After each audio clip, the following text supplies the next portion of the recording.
والصلاة والسلام على سيد المرسلين وعلى آله وأصحابه أجمعين وأشهد أن لا إله إلا الله وحده لا شريك له وأشهد أن محمدا عبده ورسوله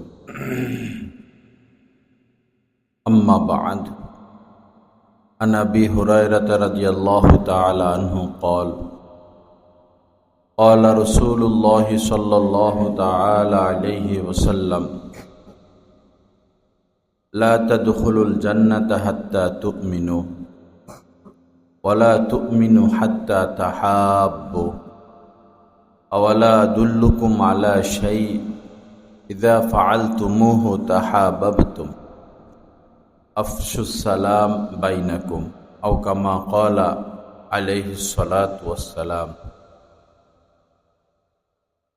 اللهم صل على سيدنا ومولانا محمد وعلى آل سيدنا ومولانا محمد وبارك وسلم أستغفر الله الذي لا إله إلا هو الحي القيوم وأتوب إليه আল্লাহ পাক জাল্লা জালালুহু আমাদের সবাইকে মাফ করে দেন, দ্বীনের সহি বুঝ আমাদেরকে দান করেন, আমাদের দেশের প্রতি খাস মেহেরবানি করেন, আমাদের সমাজের প্রতি আল্লাহ পাক খাস মেহেরবানি করেন, জাহান্নামের আগুন থেকে বাঁচিয়ে রব্বুল আলামিন আমাদের সবার জন্য জান্নাতের ফয়সালা করে দেন।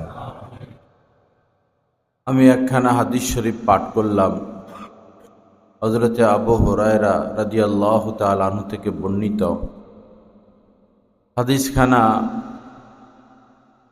আমাদের নিজেদের মধ্যে আপোষে মহব্বত, ভালোবাসা, হানাহানি, মারামারি, কাটাকাটি থেকে দূরে থাকার সুন্দর একটা সমাজ গড়ার জন্য উপযুক্ত একটি হাদিস। আল্লাহ রাসূলের এই হাদিসখানা, এই বাণীর উপরে যদি আমল সম্ভব হয় তো আমাদের সমাজে হিংসা, প্রতিহিংসা এবং বিদ্বেষ, দলাদলি, খুনাখুনি, মারামারি থেকে আমরা নাজাত পাব। আমাদের থানাগুলো, আদালতগুলো মামলায় জ্যাম খেয়ে গেছে। এত মামলা, একটা মামলার তদন্ত, একটা খুনের মামলা, যে কোনো একটা মামলার তদন্ত শেষ করতে না করতে 10টা মামলা পড়ে। কয়টার বিচার হবে, কয়টার বিচার করবে? অথচ যে সিস্টেমে আমাদের মামলাগুলো রায় পাইতে পাইতে জীবন শেষ, এরপরেও সেদিকে আমরা অগ্রসর হই, ক্ষমা করতে পারি না। এমনভাবে চলা, জীবনটাকে এমনভাবে সাজানো যে আমি কাহারও ব্যাপারে অভিযোগ পেশ করব না, আমার ব্যাপারেও যেন কেউ অভিযোগ পেশ করতে না পারে। আমি কাহারও জন্য বিচারের প্রার্থী হব না, আর আমার জন্য কেউ বিচারের প্রার্থী হবে না। হ্যাঁ, মিথ্যা অভিযোগ দিতে পারে, সেটা তো মিথ্যা। মিথ্যা কখনো গোপন থাকে না। হাজার চেষ্টা করেও, রাষ্ট্রীয়ভাবেও যদি চাপ আসে, আন্তর্জাতিকভাবেও যদি কোনো মিথ্যাকে, সত্যকে গোপন রাখতে চায় আর মিথ্যা প্রচার করে, একদিন না একদিন সত্য প্রকাশিত হয়েই যায়। আল্লাহ আমাদেরকে সহি বুঝ দান করেন, দ্বীন মোতাবেক চলার তৌফিক দান করেন। তো নবীজি বলেন, লা তাদখুলুল জান্নাতা, তোমরা কেহই জান্নাতে প্রবেশ করতে পারবে না। প্রথম কথা হাদিসের, কেউ জান্নাতে প্রবেশ করতে পারবে না। লা তাদখুলুল জান্নাতা হাত্তা তুমিনু, যতক্ষণ না ঈমান গ্রহণ করো। যতক্ষণ পর্যন্ত না তোমরা ঈমানদার হও, ততক্ষণ পর্যন্ত কেউ জান্নাতে প্রবেশ করতে পারবে না। আমার দিকে, এদিকে খেয়াল করেন। ওয়ালা তুমিনু হাত্তা তাহাব্বু, আর এটা বমি না, এটা ধুইতে হবে আর কি। টক টক আছে, চিহ্ন দিয়ে রাখলে কার্পেট এবং চাদর দোনোটাই ধুইতে হবে।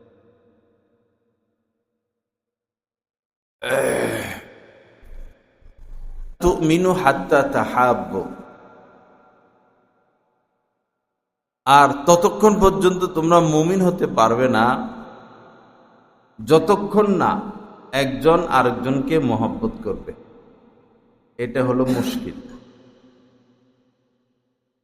এই কথাটা হচ্ছে কি মুশকিল। দেখতে যাই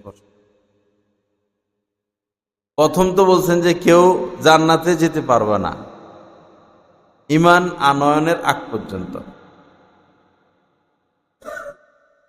পরিপূর্ণ ঈমান আনা হবে না, ঈমান আনা হবে না, মুমিন হতে পারবে না যতক্ষণ না তোমরা একজন আরেকজনকে ভালোবাসো।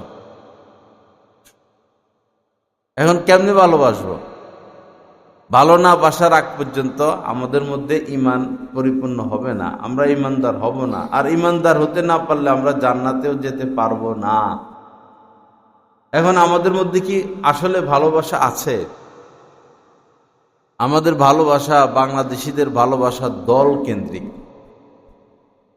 গ্রুপ কেন্দ্রিক, সাইড কেন্দ্রিক। যে যে দলকে ভালোবাসে, যে যেই সাইডে ঝুঁকা, সে তাকে ভালোবাসবে।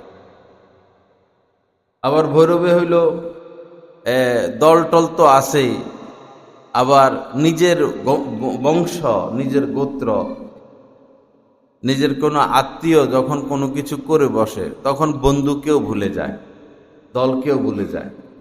আসাবিয়াত অনেক মারাত্মক, আসাবিয়াত অনেক মারাত্মক।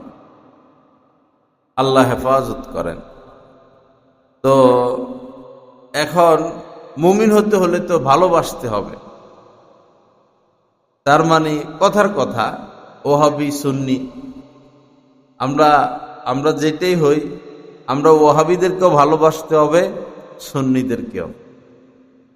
আরো যত গ্রুপ আছে মুমিন, কাফের তো কেউ না, মুমিন সে যেই হোক।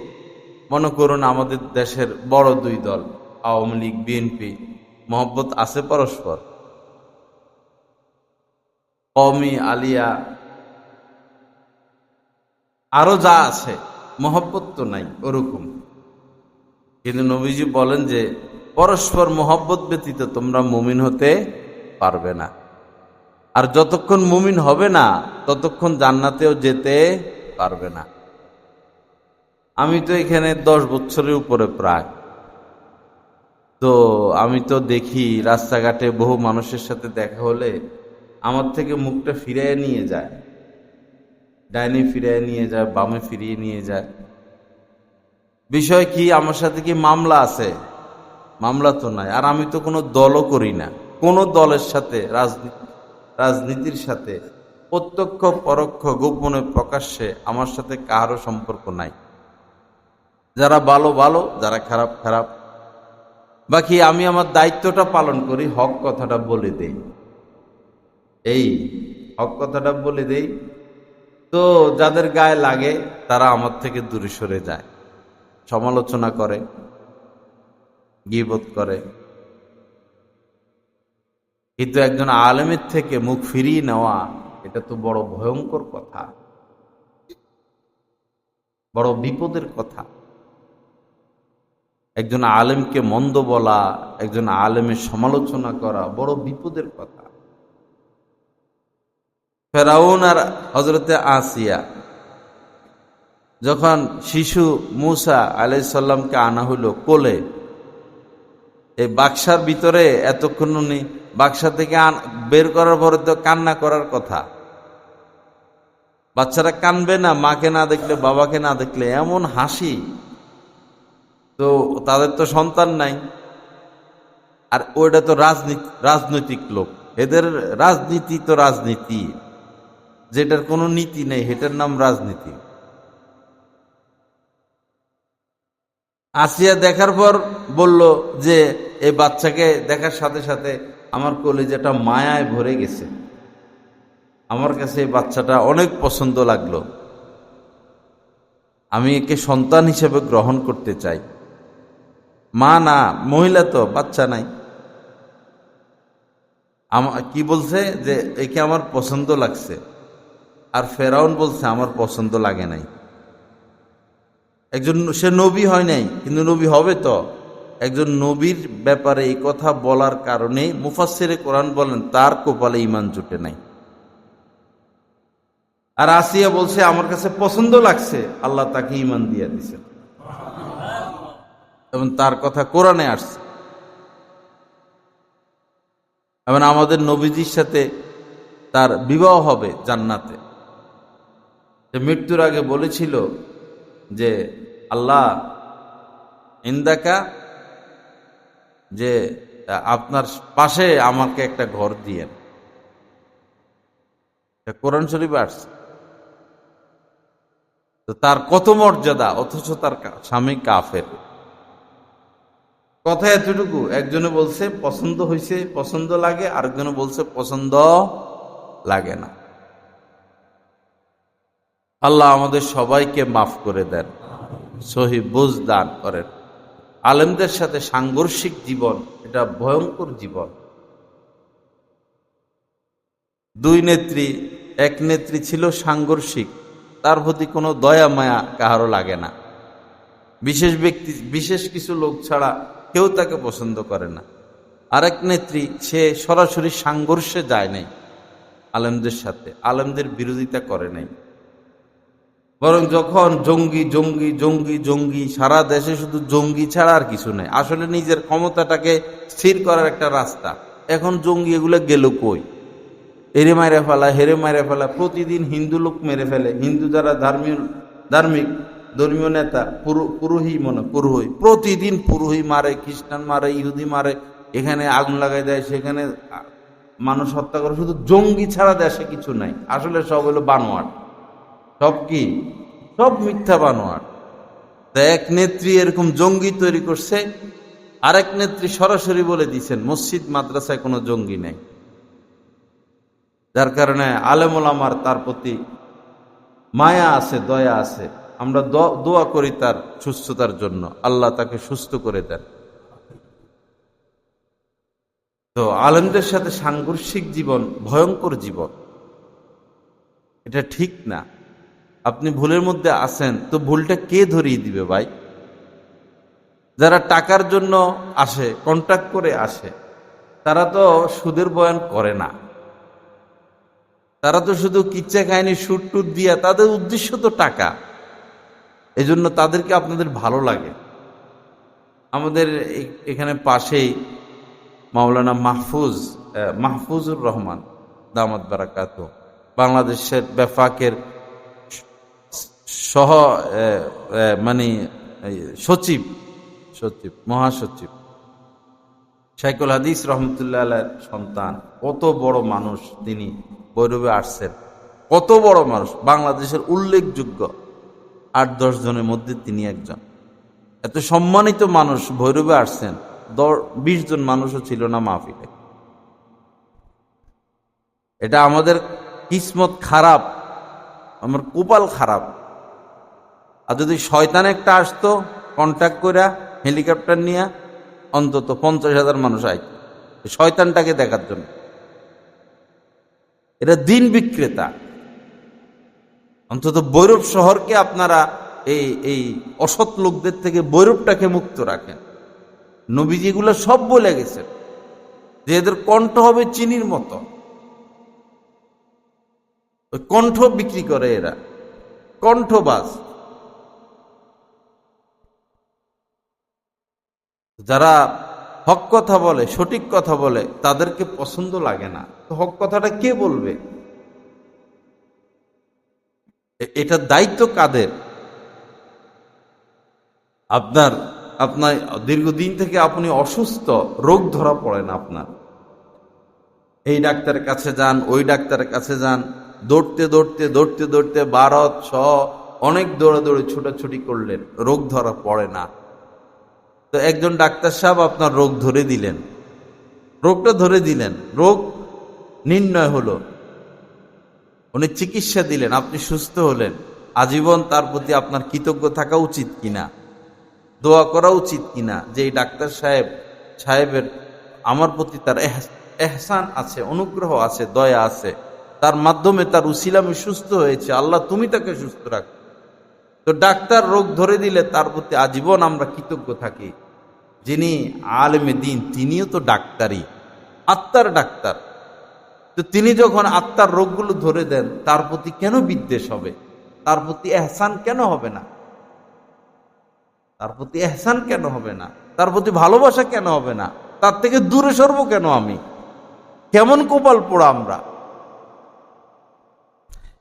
এই উপমহাদেশের যিনি শ্রেষ্ঠ আলেম ছিলেন, ফকিহুন নফস হযরত মাওলানা রশিদ আহমদ গঙ্গুই রহমতুল্লাহ আলাই, এত বড় আলেম যে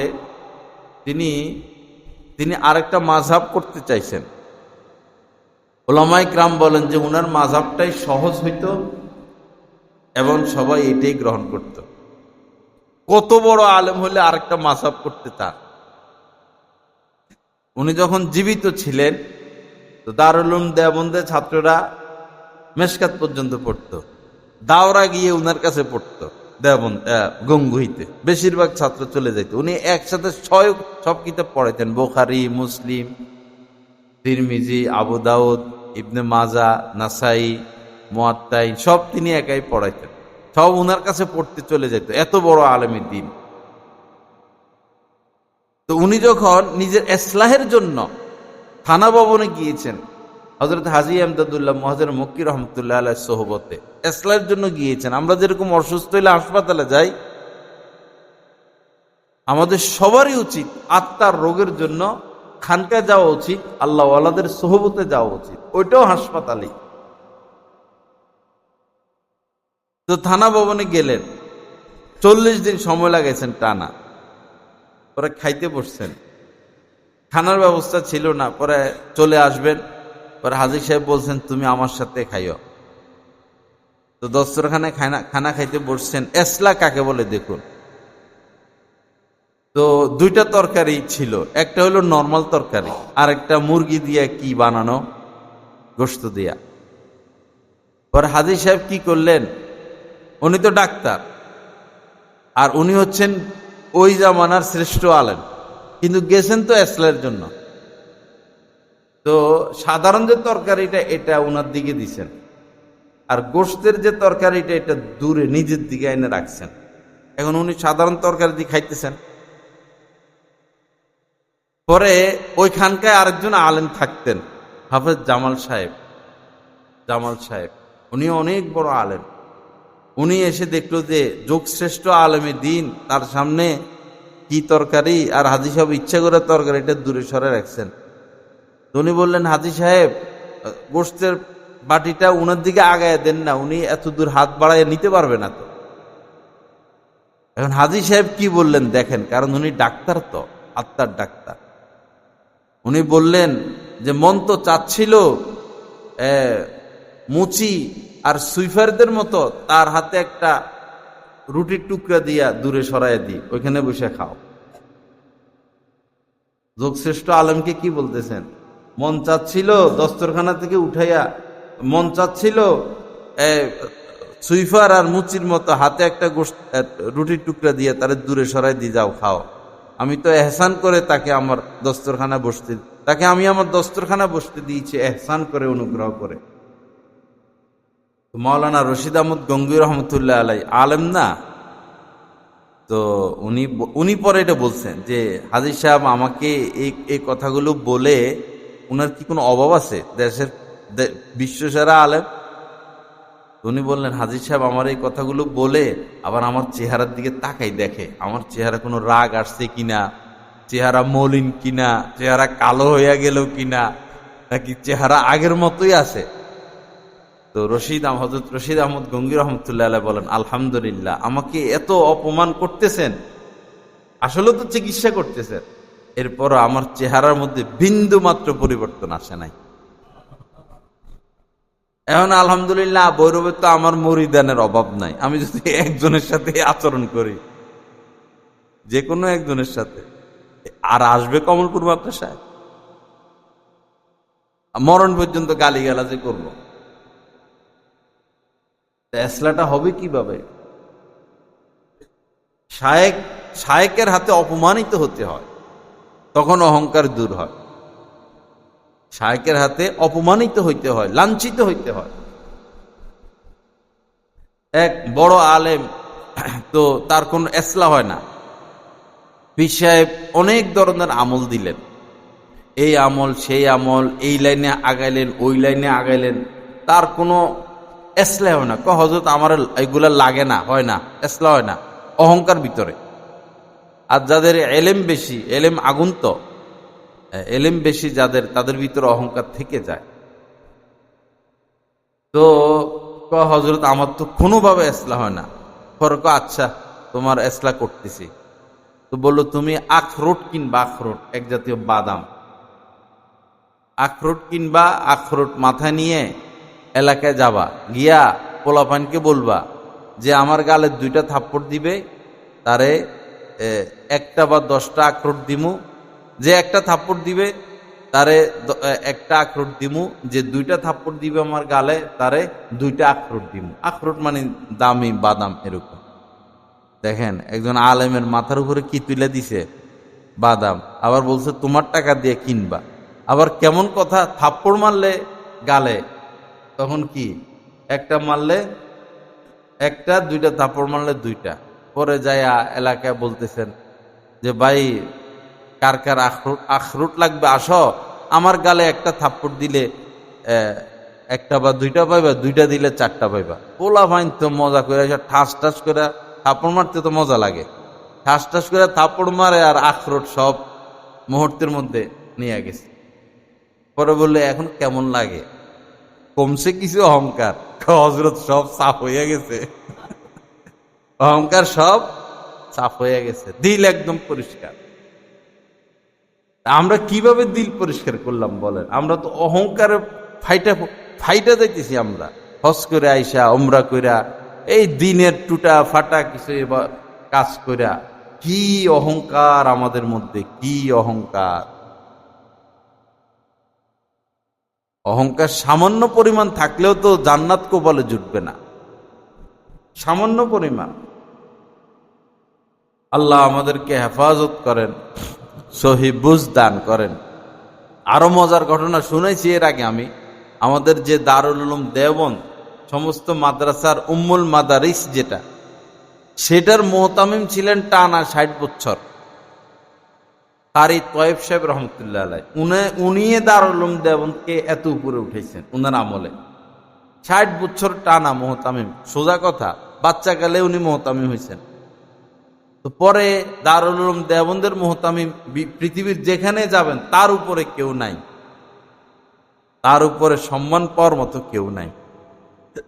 এখন আলেম ওলামা পীর মাশায়েখ সবাই উনাকে সম্মান করে, আর উনি হচ্ছেন এখনো বয়সে কম, ছোট।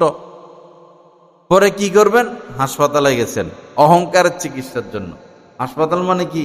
খানকা, অর্থাৎ থানবী রহমতুল্লাহ আলাইহির খানকায়।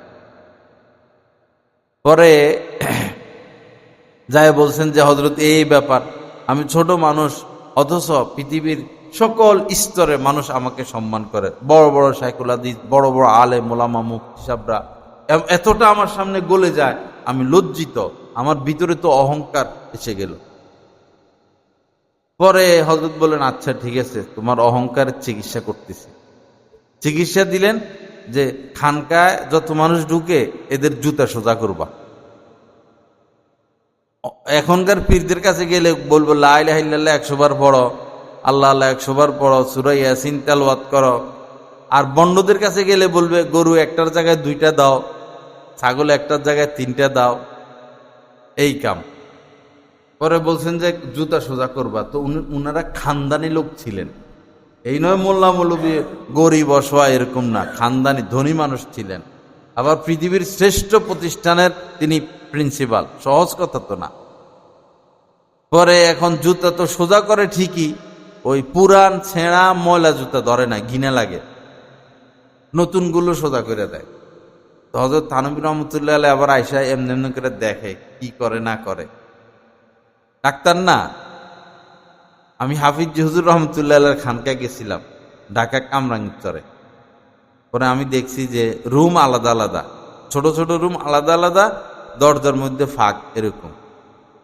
তো হজরত যে রুমে রুমে লোক বসাইতেন, বিভিন্ন আমল দিতেন, আইসে যে ফাঁক দিয়ে দেখতেন কে কি করে। এখন তো উঠে গেছে, নাই এগুলা, এখন শুধু মোবাইল আর ভাইরাল বক্তা নিয়ে সব ব্যস্ত, মোবাইল আর ভাইরাল বক্তা। আল্লাহ হেফাজত করেন, সহি বুঝ দান করেন, অন্তত বৈরবটাকে এই লোকদের থেকে মুক্ত রাখা। ঢাকা আমি গেছি, আমাদের নিচে পড়তো একটা ছেলে, তো সে ভাইরাল আর কি বাংলাদেশের মধ্যে। তো এদের সাথে মাহফিল করাও আমার কাছে ঘৃণা লাগে, যারা এই ধরনের। তো মাদ্রাসার মোহতামিম সাহেব, আমারও ওস্তাদ, তারও ওস্তাদ, বলল, জহির ওর কি অবস্থা তোমাদের বৈরবের সাইডে? পরে আমি বললাম, এত বেশি দাম টাম নাই বৈরবে, এত বেশি দাম নাই বৈরবে। একটা পরিবেশ আলহামদুলিল্লাহ তৈরি হইতেছে। খামোখায় কি কয় না কয়, টানাটানি সুরাসুরি। এদিকে নারায়ণপুরের এদিকে আমি গেলাম, আমার বয়ান 10টা থেকে, আমার আগে ভাইরাল যিনি উনি বয়ান করবেন, পরে আসার আগে তো অ্যাডভান্স দিয়ে আসা লাগে, আর স্টেজে উঠার আগে ক্লিয়ার করতে হয়, না হলে যায় না। স্টেজে উঠার আগে টাকা ক্লিয়ার। এদিকে গেছি চৌমুহী বাজার নি বলে কুলিয়ার চর, তো ওনারা বললো, হুজুর দাওয়াত দেওয়ার সময় যেটা দেওয়ার তো সেটা দিলাম অ্যাডভান্স, পরে স্টেজে উঠার আগে ক্লিয়ার করতে হবে। খামের মধ্যে পুরা টাকাই দিছি, তো বললো পুরা আছে, হ্যাঁ পুরা আছে, বিশ্বাস করে না। খাম খুইলা গই না, টাকাগুলো পকেটে ঢুকাইয়া পরে স্টেজে গেছে। আর মানুষ এদেরও আজি শুনে টানা টানি সুরাসুরি করবো, নাচটা দিব, গান টান গাইব, সুদের কথা বলবো না, পর্দার কথা বলবো না, যেগুলো গায়ে লাগে এগুলো কিছু বলবো না, ভাষা ভাষা কথা কয়ে দরকার তো এটা। প্যান্ডেল ভরপুর, আর কোনো হক্কানি আলেম গেলে মানুষ নাই। নারায়ণপুর আমি এখানে গেলাম, পরে তার বয়ান সে 9টায় শেষ করে দিবে, 9টা থেকে আমি বসার কথা, অথচ ওই এলাকায় আমার হাজার হাজার মানুষ ভক্ত। মাইকওয়ালা যে চিল্লাইতেছে আমার নাম বইলা, কমলপুরের মুহাদ্দিস সাহেব আসতেছেন, আপনারা দয়া করে বসেন, উনি বয়ান করবেন। আমি পথে, আর উনি যাইতেছে, উনার পিছে দিয়া মিছিল, সব খালি, স্টেজ সব খালি। আহা, কি হবে উপায় আমাদের? কোন দিকে ঝুঁকতেছি আমরা? যাদের নিজেদের মধ্যে দিন নাই তাদের থেকে আমরা দিন শিখি, যারা নিজেরা টাকার কাছে বিক্রি হয়ে গেছে তাদের থেকে আমরা দিন শিখি। আল্লাহ সহি বুঝ দান করেন। ছবি তোলা এটা স্পষ্ট যে এটাকে যে অস্বীকার করবে সে কাফের হয়ে যাবে, একদম কাফের হয়ে যাবে। ছবি তোলা হারাম, গুনাহে কবিরা, লানতের কাজ। সে যেই ছবি তুলুক সে হারাম কাজে লিপ্ত, এটাকে অস্বীকার করলে সে কাফের হয়ে যাবে সরাসরি।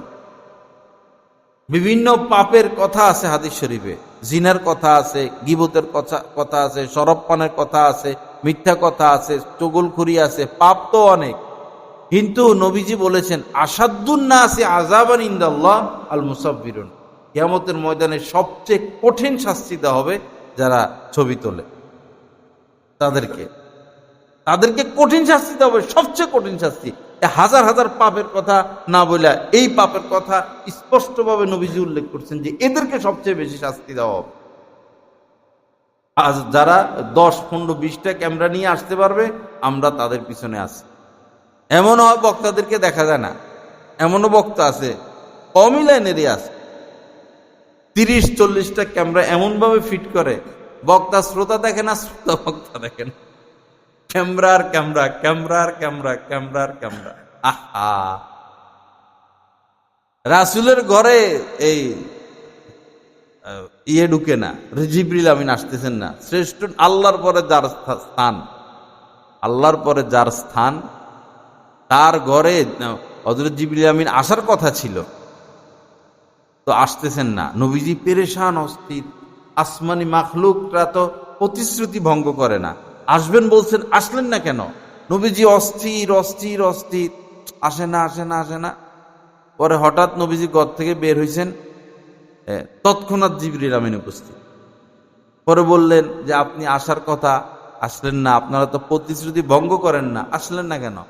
বলল আপনার ঘরে একটা কুকুরের বাচ্চা ছিল, যেই ঘরে ছবি থাকে অথবা কুকুর থাকে সেই ঘরে আমরা প্রবেশ করি না।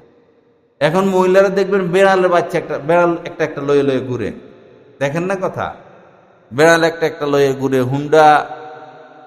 একটা হুন্ডা চালায়, পিছিয়ে একটা বসে, ওইখান দিয়ে বেড়াল একটা আছে মধ্যখান দিয়ে, বা বেড়ালের সামনে লইয়া হুন্ডা চালায়।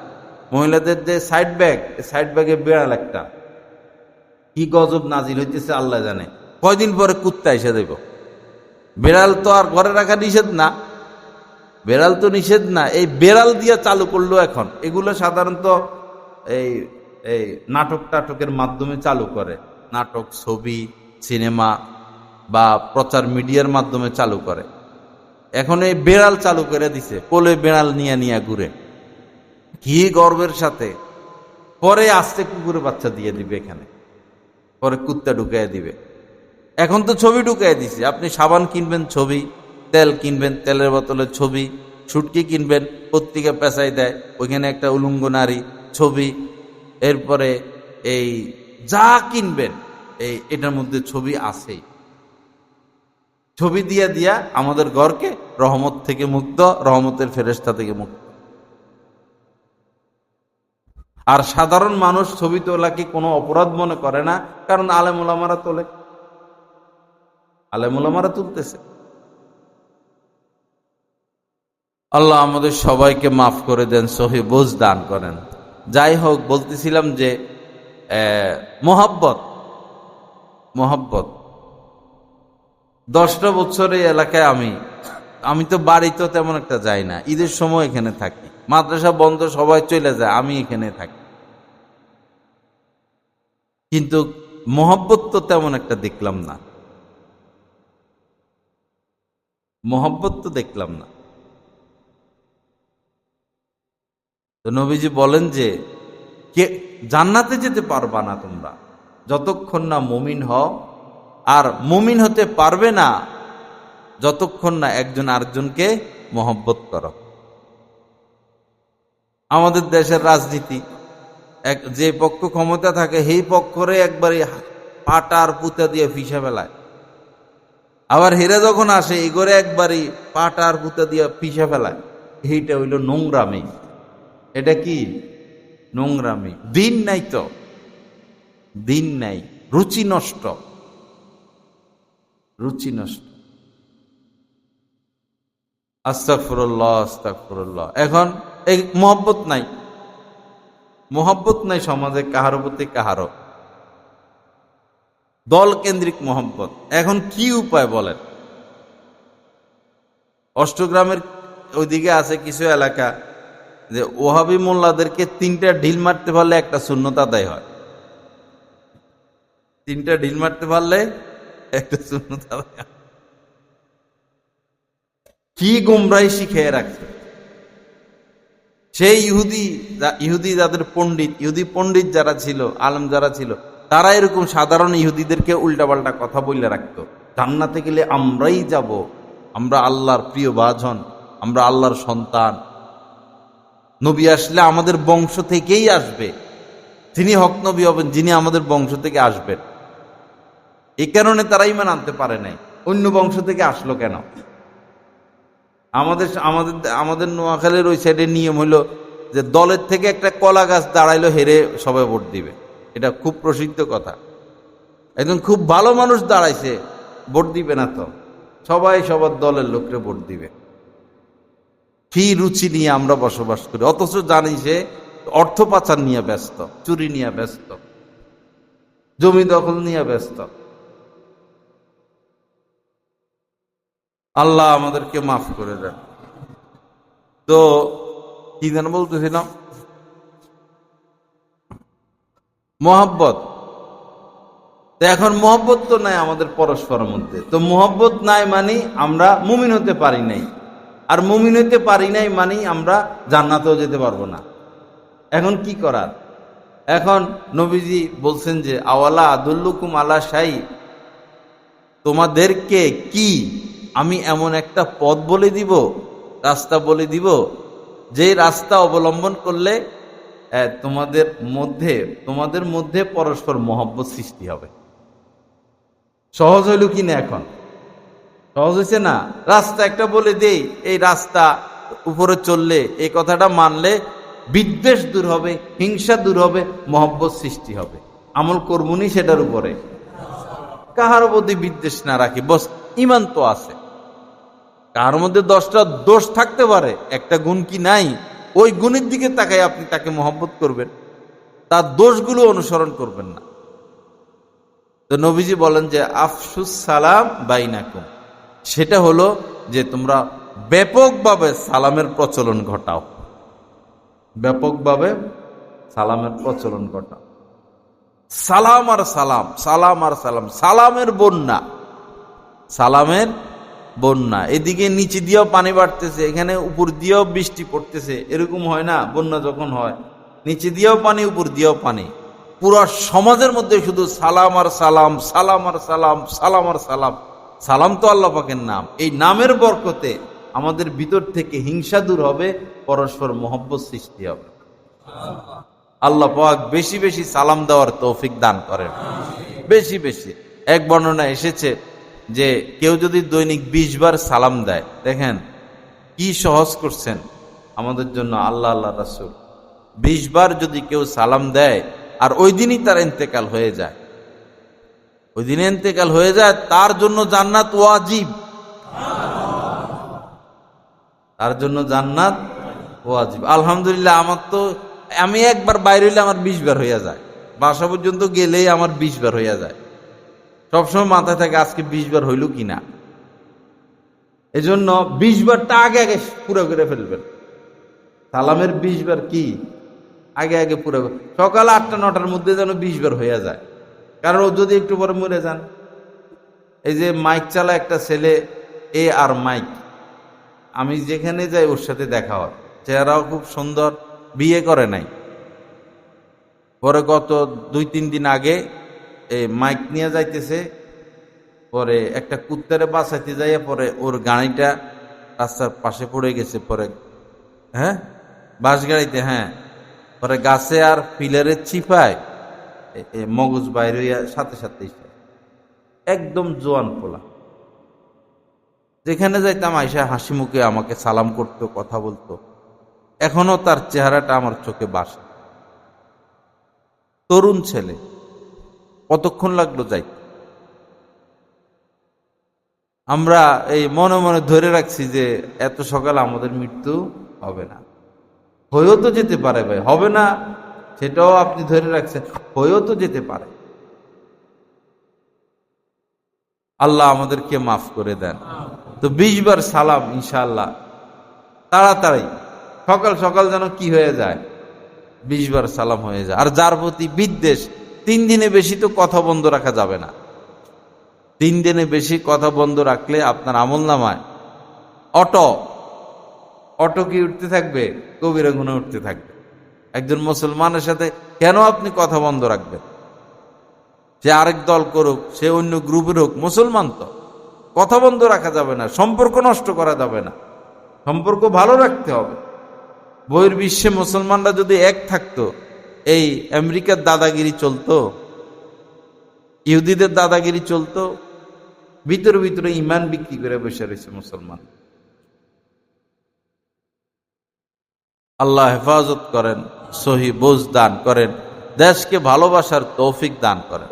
হযরত আনাস রাদিয়াল্লাহু তাআলা আনহু নবীজির 10 বছরের খাদেম। তো এই আনাসকে বলছেন, আনাস, যখন তুমি ঘরে প্রবেশ করবা তো ঘরওয়ালাদেরকে সালাম করবা। যদি সালাম করো হবে কি যে এটা তোমার এবং তোমার ঘরওয়ালা উভয়ের জন্য বরকতের কারণ হবে। আর আমাদের জীবনের মাকসাদ হচ্ছে আল্লাহ পাকের নৈকট্য, আল্লাহ পাকের সান্নিধ্য, আল্লাহকে খুঁজে পাওয়া। নবীজি বলেন আল্লাহ পাকের নৈকট্য পাওয়ার ওই ব্যক্তি হকদার যিনি আগে আগে সালাম করেন। আল্লাহ পাকের নৈকট্য পাওয়ার তিনি হকদার যিনি আগে আগে সালাম করেন। আবার সালামটা একটু হাসি মুখে দিলে না ভালো লাগে ভাই। আল্লাহ এই অন্য প্রাণী হাসতে পারে? হাসি দিছেনই তো শুধু মানুষকে, এত সুন্দর হাসি। বাচ্চারা না আসলে পরে দাদা দাদিরা ওই মানে হাসানোর জন্য কত চেষ্টা করে। যেদিন প্রথম হাসি দেয় সন্তান, কি খুশি হয় মা বাবা। হাসি কত বড় নিয়ামত, হাসি দিয়ে সালাম দিবেন। মুখ বেজার করে বসে থাকে, এটা কি? আর কিছু মানুষ আছে শুধু অভাব অনটন বিপদ মুসিবত, শুধু না শুকরিয়া না শুকরিয়া না শুকরিয়া। এদের কথা শুনলো গায়ে আগুন লাগে। শুধু অভাব অনটন, এই বিপদ এই বিপদ এই মুসিবত, শুধু কষ্ট আর কষ্ট পেশ করে। আল্লাহর শুকর বলতে বান্দাদের মধ্যে কিছু নাই। এরকম ঠিক না ভাই। 6 কোটির উপরে মানুষ আছে যারা বাস্তুহারা, রাস্তায় থাকে। তাদের থেকে কি আপনি সুখী না? হ্যাঁ, গাজার মুসলমানদের কত কষ্ট, রোহিঙ্গাদের কত কষ্ট, কোটি কোটি মানুষ আছে তাঁবুতে জীবন কাটাই দেয়, তাদের থেকে আপনি কত সুখী। কত মানুষ আছে সারা জীবন জেলে পড়ে থাকবে, আর বাইরে হইতে পারবে না। কত নির্দোষ মানুষ আছে জেলে পড়ে রয়েছে, নির্দোষ মানুষ। এদের পক্ষে কেউ নাই। বাংলাদেশের আদালতে এরকম বহু আছে, কোনো দোষ নাই কিন্তু সে জেলে আছে। লা ইলাহা ইল্লাল্লাহ। আল্লাহ আমাদের সবাইকে মাফ করেন। তো সালাম দিব তো ইনশাআল্লাহ। আর একটা বিষয় হলো, এই বছর ওয়াজ মাহফিলে আমার যেটা স্লোগান, সেটা হলো বিদেশ হইলো বিয়ের আগে, বিদেশ হইলো বিয়ের আগে, বিয়ের পরে বিদেশ নাই। এই ওয়াজটা এবছর বেশি করতেছি। বিদেশ করতে হইলে করতে হবে কখন? বিয়ের আগে। বিয়ের পরে বিদেশ নাই। হ্যাঁ, বিয়ের পরে যদি বিদেশ করতে হয় আপনার 4 মাসের মধ্যে একবার আসতে হবে, অথবা আপনার স্ত্রীকে আপনি নিয়ে যান, আপনার স্ত্রীকে আপনি নিয়ে যান। অথবা যে সিস্টেম এখন চলতেছে, স্ত্রীকে ফ্ল্যাটে রাখে, বাচ্চারা পড়ালেখা করবে, আর বাচ্চারা স্কুলে চলে যায়, মাদ্রাসা চলে যায়, স্ত্রী একদম একা একা। এটা সহি নাই জামানায়। স্ত্রীকে মা বাবার মধ্যে রাখেন, শ্বশুর শাশুড়ির মধ্যে রাখেন, পাহারার মধ্যে রাখেন। মেয়েদের বুদ্ধি শুদ্ধি কম, যে কোনো সময় যে কোনো অঘটন ঘটতে পারে। এদের বন্ধুর অভাব নাই, ক্লাসমেটের অভাব নাই। ক্লাসমেট একটারে ফোন দিল, আয় রে আয়, আপনি তো বিদেশে। এক বেড়া স্ত্রীরে পাহারা দেওয়ার জন্য পুরা ঘরে সিসি লাগাইছে, পরে তাও সন্দেহ হয়। পরে বাথরুমও সিসি লাগাইছে, তাও স্ত্রীর সন্দেহ হয়। বারান্দা সহ সিসি লাগাইছে, তাও তার সন্দেহ দূর হয় না। বউ হাসে, জায়গার অভাব আছে। যার খারাপ উদ্দেশ্য, তার খারাপ জায়গায় যাওয়ার অভাব আছে। সিসি দিয়া হবে না। আল্লাহ সহি বুঝ দান করেন।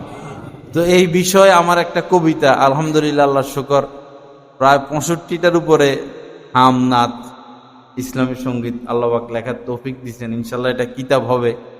তো এই বিষয়ে একটা কবিতা, দেশের মায়া এবং এই বিয়ে করলে বিদেশ গেলে বিয়ের আগে, এটা নিয়ে এটা আপনাদেরকে শুনাইতে চাইতেছি। কি বলেন? ইনশাল্লাহ আসো সিয়াম আসো। এটার মধ্যে বহু নসিহত আছে, দেশের মহব্বতও আছে, স্ত্রীর মহব্বতও আছে। ইনশাল্লাহ ফায়দা হবে। ওইটা দেখ ও না